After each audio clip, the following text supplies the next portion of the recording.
கண்ணியத்துக்குரிய ஏக இறைவன் அல்லாஹ்வின் நல்லடியார்களே, நம் அனைவருக்கும் அந்த ஏக இறைவனுடைய அருள் உண்டாவதாக. இறைவனுடைய அருள் உண்டாவதாகன்னா, அந்த அருளை அடைவதற்கு நாம முயற்சி பண்ணணும். இன்னைக்கு உலகத்துல 100% மக்கள் இருக்காங்க. அந்த 100% மக்கள் நீங்க எடுத்துக்கிட்டீங்கன்னா, 95 பேர் இறைவனை நம்பக்கூடியவர், கடவுளை வணங்கக்கூடியவர். கடவுளுடைய வார்த்தை கட்டுப்படுறோமா, உண்மையிலே வணங்குறோமா, உண்மையிலே கடவுளை நம்புறோமா. அப்ப நம்பிக்கை கொண்ட மக்கள் 95% இருக்காங்க. இப்ப அந்த 5% மக்கள் கடவுளை நம்பாதவங்க, கடவுள் இல்லம்பாங்க.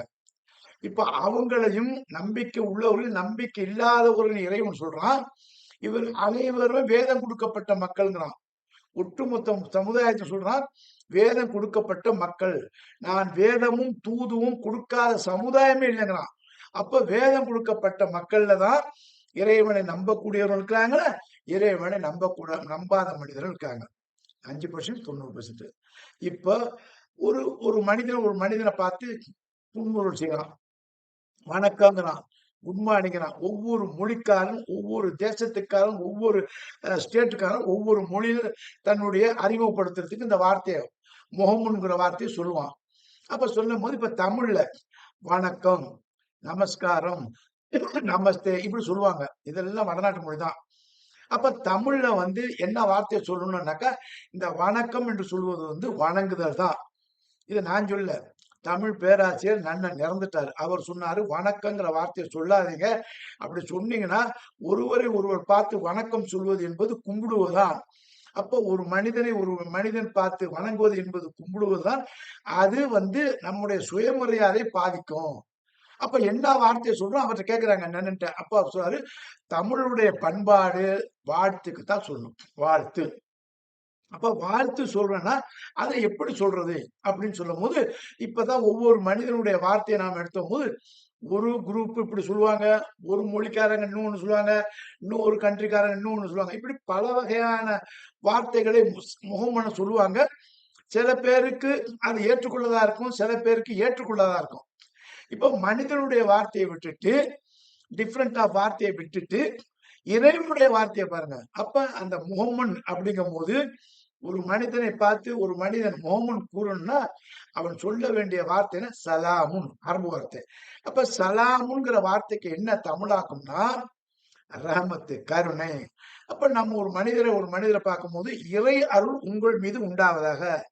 அவர் என்ன சொல்லணும், அதுபோல அந்த இறை அருள் உங்கள் மீது உண்டாவதாக. சலாமுன் அலைக்கும், சலாமுன் அருள், யாருடைய அருள், இறைவனுடைய அருள், அலைக்கும் உங்கள் மீது உண்டாவதாக. இவர் என்ன சொல்ற, அலைக்கும் சலாம், அதுபோல அதே இறையருள் உங்கள் மீது உண்டாவதாக. இப்ப இந்த வார்த்தை பார்த்தீங்கன்னா, உலக மக்கள் அனைவரும் ஏற்றுக்கொள்ளக்கூடிய வார்த்தையாகவும் எல்லாருக்கும் பொருந்தக்கூடிய வார்த்தையாகவும் இருக்குது. பொருந்தக்கூடிய வார்த்தையா இருக்கும் போது, இது காமனா எல்லாரும் சொல்ற வார்த்தையா இருக்கு, பொருந்தக்கூடியதா இருக்குது. மற்ற வார்த்தைலாம் பொருந்தாதான் இருக்கும். இப்போ ஒரு வீட்டுக்கு போறீங்க, சலாமுன் அலைக்கும், அந்த வீட்டுல அருள் உண்டாவதாக, அலைக்கும் சலாம். ஒரு நோயாளியை பாக்குறீங்க, சலாம் அலைக்கும், இறைவனுடைய அருள் உங்களுக்கு உண்டாத, ஒன்னும் பயப்படாதீங்க, நல்லா வைங்க. அதே மாதிரி அலைக்கும் சலாம், என்ன நீங்க பார்க்க வந்தீங்க, உங்களுக்கு இறை அருள் உண்டாவதாக. பெரியவங்க, சின்னவங்க, அப்புறம் பதவியில் உள்ளவங்க, பதவி இல்லாதவங்க, எல்லாரும் முகமன் சொல்ற ஒரு வார்த்தை பொதுவான வார்த்தை, இறை அருள் உண்டாவதாக. எல்லாரும் ஏற்றுக்கொள்ளக்கூடிய வார்த்தை. அப்ப இந்த எல்லாரும் ஏற்றுக்கொள்ளக்கூடிய வார்த்தையை இந்த மாதிரி இறைவன் சொல்றான், சலாமுன் அலைக்கும் சொல்லுங்கன்னு 6வது அத்தியாயம் நமக்கு 54வது வசனம் சொல்லலாம். இந்த வார்த்தை மகிழ்ச்சியான நேரத்துல சொல்லலாம், துயரமான நேரத்துல சொல்றான், அப்புறம் மன நிம்மதி இல்லாம இருக்கலாம், அந்த நேரத்துல சொல்லலாம். இப்படி எல்லா நேரத்திலும், எல்லா காலகட்டத்திலும், எல்லா செகண்ட்லையும் சொல்லக்கூடிய பொருத்தமான வார்த்தை சலாம், இறை அருள் உண்டாவதாக. இப்ப இத சொல்லு அப்படின்னு இறைவன் நம்ம கட்டளையிடலாம். அப்ப 6வது அத்தியாயம் ஆடு மாடுன்னு வருது பாருங்க. அந்த அத்தியாயத்துல பார்த்தேன், கால்நடைகள், அந்த அத்தியாயத்துல 54வது வசனம், 54வது வசனம். அது எப்படி சொல்றான், பிஸ்மில்லாஹிர் ரஹ்மானிர் ரஹீம். வ இதா ஜாக்க, வ இதா வந்தால், அவர்கள் வந்தால், யாரும் ஒருவர், வ இதா ஜா வந்தால், க உங்களிடம். இப்ப அல்லாஹ்வுடைய தூதர் நம்மகிட்ட இல்ல. அப்ப இந்த கா யார நம்மளே அப்ப ரசூலுல்லாஹ்வுக்கு இந்த கா உட்கார்ந்துச்சு. இப்ப நமக்கு சொல்லப்படுது, வ இதா ஜாக்க, உங்களிடம் யாராவது வந்தால் அல்லதீன அவர்கள் வந்தவங்க யூமினூன நம்பிக்கை கொண்டவரான்னு பார்க்கணும். நம்பிக்கை கொண்டு இருப்பாங்க. பி ஆயாத்தினா என்னுடைய அத்தாட்சியை நம்பிக்கை கொண்டிருப்பாங்க, என்னுடைய வசனங்களை நம்பிக்கை கொண்டிருப்பாங்க. அப்ப இதுல என்ன சொல்லலாம், என் மீதும் என்னுடைய வேதத்தின் மீதும் என்னுடைய தூதர் மீதும் இந்த மர்ம டே ஆஃப் ஜட்ஜ்மெண்ட் யார் நம்பிக்கை உள்ளவர்கள் உங்கள்கிட்ட வந்தால் உங்களிடம் வந்தால் நீங்கள் சொல்லுங்கள். எப்படி சொல்லுங்க, ஃபக்குல் சொல்லுங்கள், சலாமுன் இறை அருள் உண்டாவதா. சலாம்னா அருள். இந்த சாந்தி சமாதானம்னா இதுக்கு பொருத்தமான வார்த்தை இல்லை. அப்ப சலாமும் என்றால் என்ன அர்த்தம்னா அருள் உண்டாவதாக. அருள் சலாமுன் அழைக்கும் உங்கள் மீது அருள் உண்டாவதாகன்னு சொல்லுங்க. ஃபக்குல் சலாமுன் அழைக்கும் உங்கள் மீது அருள் உண்டாவதாக சொல்லுங்க. அந்த மக்கள் யாரா இருக்கணும், அல்லாஹ்வையும் அல்லாஹ்வுடைய தூதரையும் வேதங்களையும் அந்த டே ஆஃப் ஜட்ஜ்மெண்ட்டையும் நம்பக்கூடிய மக்கள் உங்களை வந்தா நீங்க சொல்லுங்க அப்படின்ட்டாங்க. அந்த மக்கள் சொல்லும் போது அந்த மக்கள் என்ன சொன்ன, அலைக்கும் சலாம், நீங்க எப்படி இறைவனுடைய அருள் கிடைக்கணும் நீங்க பிரார்த்தனை பண்றீங்களோ அதே மாதிரி அலைக்கும் சலாம் உங்கள் மீதும் அருள் உண்டாவதாக. இப்ப நான் சொன்ன சலாமுன் அலைக்கும்னா உங்கள் மீது அருள் உண்டாவதாக, இறை அருள் உண்டாவதாக. அலைக்கும் சலாம் அதுபோது உங்கள் மீதும் இறை அருள் உண்டாவதாக என்று இறைவன் சொல்றான். இந்த அருள்ங்கிற வார்த்தை குரான்ல தான் தெளிவாகவும் இறைவன் வந்து அருள்ன்ற வார்த்தை இந்த சலாமுக்கு அருள்ங்கிற வார்த்தையை பொருத்தமா சொல்றான். அதை எப்படி சொல்றான்னா, கத்தப ரப்புக்கும் உங்களுடைய இரட்சகன் உங்களுடைய இறைவன் அந்த அல்லாஹ் கத்தப ரப்புக்கும் கத்தபனா விதியாக்கி கொண்டான், உங்களுடைய இறைவன் விதியாக்கி கொண்டான். எதை அலா நப்சி தன் மீது விதியாக்கி கொண்டான், ரஹமா அந்த கருணை தன் மீது விதியாக்கி கொண்டான். நீ சொல்ற பாரு அந்த வார்த்தை, அந்த அருள் சலாம்ங்கிற அருள்ங்கிற வார்த்தையை வந்து கத்தப ரப்புக்கும் உன்னுடைய இரட்சகன் தனக்கு தனக்கு விதியாக்கி கொண்டான், அல்லா நப்சி தன் மீதே விதியாக்கி கொண்டான், ரஹமா அந்த அருள்ங்கிற வார்த்தையை தன் மீது விதியாக்கி கொண்டான். அந்த விதியாக்கி கொண்ட வார்த்தை நீ எல்லா மக்களுக்கும் சொல்லு. இந்த இறையருள் உண்டாவதான்னு சொல்லு. அந்த இறையருள் உண்டாதுன்னு சொல்றதுக்கு அவனுக்கு நம்பிக்கை ஊட்டுறதுக்கு அந்த அருள் வந்து அல்லாஹ் வந்து தன் மீது கடமையாக்கி கொண்டான். யார் சொன்னாலும் அந்த அருள் கிடைக்கும், ஒருபோதும் அதை நிராகரிக்க மாட்டேன் சொல்லு அப்படிங்கிறான். அப்போ சொல்லும் போது நமக்கு ஒரு கேரண்டி கிடைக்குது, நமக்கு ஒரு எவிடன்ஸ் கிடைக்குது, நமக்கு ஒரு உற்சாகம் கிடைக்குது. அப்ப எப்படி அலைக்கும் சலாம் இறையருள் உண்டாவதாகனாக்கா உன் மீது இறைவன் நிச்சயமா வரும். ஏன் எப்படி வரும்னாக்கா நீ நம்பு, இறைவனுடைய வார்த்தையை நம்பு. ஏன்னா கத்தப அலைக்கும் நப்சி நன் மீது அவன் அந்த ரஹ்மான் வந்து கத்தப கடமையாகி கொண்டான். அப்ப இந்த வார்த்தை நம்ம சொல்லும் போது ஒரு ஆளுக்கு போய் சொல்லும் போது அல்லாஹ் கருணை செய்வான் நம்பு, அதே மாதிரி உனக்கும் அல்லாஹ் அருள் செய்வாங்கிறத நம்பு. ஏன்டா இதை நான் கருணையை வந்து கடமையாக்கி கொண்டேங்கிறான். இப்ப எப்பேற்பட்ட வார்த்தை பாருங்க. இந்த அருள் நிறைந்த வார்த்தை தான் இப்ப நம்ம பார்க்க போறோம். எப்ப பார்க்க போறோம், இப்ப 4 நோன்பு.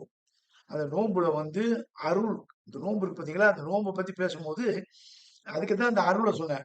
இந்த அருள்ங்கிற வார்த்தைக்கு வந்து எவ்வளவு அடக்கம் இருக்குது அப்படிங்கறத நம்ம பார்க்கணும். இப்போ வந்து பனிஷ்மெண்ட்டுக்கு 2 இருக்குது. அதாவது வந்து ஈமானு, தொழுகை, ஜக்காத்து, நோன்பு, ஹஜ்ஜிம்பாங்க. இந்த 5 இருக்குது. அதுல வந்து நீங்க ஹஜ்ஜி செய்யலன்னு வைங்க, பனிஷ்மெண்ட் இல்ல. இதெல்லாம் நான் சொல்ல, குரான்ல இருந்து எடுத்துக்கலாம். ஹஜ்ஜி யார் ஒருவர் செய்யலையோ, ஒரு குறிப்பா இதுக்கு பனிஷ்மெண்ட் இருக்கானாக்கா அந்த பனிஷ்மெண்ட் இல்ல, செக்ஷன் இல்ல. அதே மாதிரி நோன்பு யாரு பிடிக்கலையோ அந்த நோன்பு பிடிக்காதவங்களும் பனிஷ்மெண்ட் இல்ல. பனிஷ்மெண்ட் இல்லாத இபாத்து, நல்லா கவனிங்க, பனிஷ்மெண்ட்டே இல்ல. ஆனா இந்த இபாத்துக்கு பனிஷ்மெண்ட் உள்ள இபாத் எதுன்னா, நீ இதை செய்யவில்லை என்றால், எதை சலாம் சலாத்னா தொழுகையும் ஜக்காத்தையும் நீ கொடுக்கலனாக்கா உனக்கு பனிஷ்மெண்ட் உண்டுன்னு இறைவன் சொல்றான். 74வது அத்தியாயம் ஜின்னுல சொல்றான், யாரெல்லாம் தொழுகையை விட்டார்களோ, இந்த 5ல வந்து ஈமான் நம்பிட்டோம், நம்பணும், அடுத்து நமக்கு வந்துருது, எது வந்துருது, தொழுகை வருது, ஜக்காத்து வருது, நோன்பு வருது, ஹஜ்ஜி வருது. இந்த 2க்கும் பனிஷ்மெண்ட் இல்லாத இபாத்து இது. இந்த 2 இபாத்து தொழுகையும் ஜக்காத்தையும் விட்டுக்கணும், பனிஷ்மெண்ட் உண்டு. அந்த பனிஷ்மெண்ட்டை கேரண்டியா சொல்றான். பனிஷ்மெண்ட் உள்ள யாரெல்லாம் தொழுவை இல்லையோ, யாரெல்லாம் ஜக்காத்து கொடுக்கவில்லையோ அவர்களுக்கு வந்து நரகம் இருக்குது. அந்த பனிஷ்மெண்ட் உள்ள இபாத்து இதனா ஜக்காத்து தொழுகை. அந்த பனிஷ்மெண்ட் இறைவன் சொல்லும்போது, "சஹர் என்ற நரகத்தை நான் அவருக்கு குடுப்பேன்" அப்படிங்கிறான். அப்ப அந்த சஹர் என்ற நரகத்திலே அவன் உள்ளார உட்கார்ந்துட்டு அவனே சொல்லுவான், "நாங்க தொழுகலையே, நாங்க ஜக்காத்து குடுக்கலையே. ஆகவே இந்த சஹர் என்ற நரகத்தில் நாங்க அ இருந்து அவதிப்படுகிறோம்" என்று அவன் சத்தம் போட்டு பேசுவான். அப்ப சஹர் என்ற நரகம் வந்து யாருக்கு உண்டுன்னா, யார் தொழுகை இல்லாதவர்களோ, ஜக்காத் இல்லாதவர்களுக்கு இந்த சஹர் என்ற நரகம் உண்டு. அப்ப இப்ப அருளை பத்தி பேசும்போது, இந்த அருளை கொண்டு இந்த நரகத்தை நம்ம கேன்சல் பண்ணிட்டு, நம்ம சொர்க்கத்தை வாங்கலாம். இப்ப சொர்க்கத்துக்கு அடையக்கூடிய நிறைய இபாதத் என்னன்னாக்கா, இந்த 2ல தான் இருக்குது. எதுல இருக்குது? நோம்புல இருக்குது, ஹஜ்ஜுல இருக்குது. நோம்புல அதிகமா இருக்குது. தொழுகையிலேயும் நன்மை இருக்குது. இது ஜக்காத்தையும் நன்மை இருக்குது. ஆனா ஜக்காத்தும் தொழுகையும் பனிஷ்மெண்ட் இபாதத்து. நீ செய்த பனிஷ்மெண்ட். ஆனா நோம்பு வந்து பனிஷ்மெண்ட் இல்ல. ஆனா அளப்பெற முடியாத அருள் இருக்குது. இந்த அருள வந்து உன்னால கணக்கிட முடியாது. கடலை கணக்கிட முடியுமா? இல்ல அல்லாஹ் கணக்கிடணும்னா ரஹ்மான்ங்கிறான். அந்த ரஹ்மானுக்கு சில பேர் சொல்லுவாங்க, 100 தாய்க்கு சமம், 1000 தாய்க்கு சமம் சொல்லவே கூடாது. ரஹ்மான்னா எல்லை இல்லாத. அம்மா, வாப்பா யார எத்தனை பேரு கருணையாலும் அத்தனை கருணையாலும் ஒண்ணா வச்சா கூட அல்லாஹ்வுடைய கருணை மிகைச்சு நிக்கும். அப்படிதான் சொன்னோம். அப்ப அல்லாஹ்வுடைய கருணையை உன்னால அளக்க முடியாது. அப்படிப்பட்ட அந்த ரஹ்மான் வந்து அருளை குடுக்குறான். எப்ப குடுக்குறான்? இந்த குர்ஆன்ல அவன் சொன்ன இந்த ஒரு வார்த்தை சலாம்ங்கிற வார்த்தையில குடுக்குறான். இப்ப இந்த அருளை அடையறதுக்கு நாம் முயற்சி செய்யணும்னு பதிலா அந்த முயற்சிக்கு தான் பெரிய பாக்கியம் வந்து நாளையிலிருந்து இன்னையிலிருந்து நைட்ல இருந்து கிடைச்சிருச்சு நமக்கு. இந்த நோன்பை கொண்டு அவ்வளவு நன்மை நம்ம அருள் அள்ளி வீசலாம். அந்த அருள் என்ன என்பதை இன்ஷா அல்லாஹ் ஒவ்வொரு நாளா பார்ப்போம். அஸ்ஸலாமு அலைக்கும் வரஹ்மத்துல்லாஹி வபரகாத்துஹு.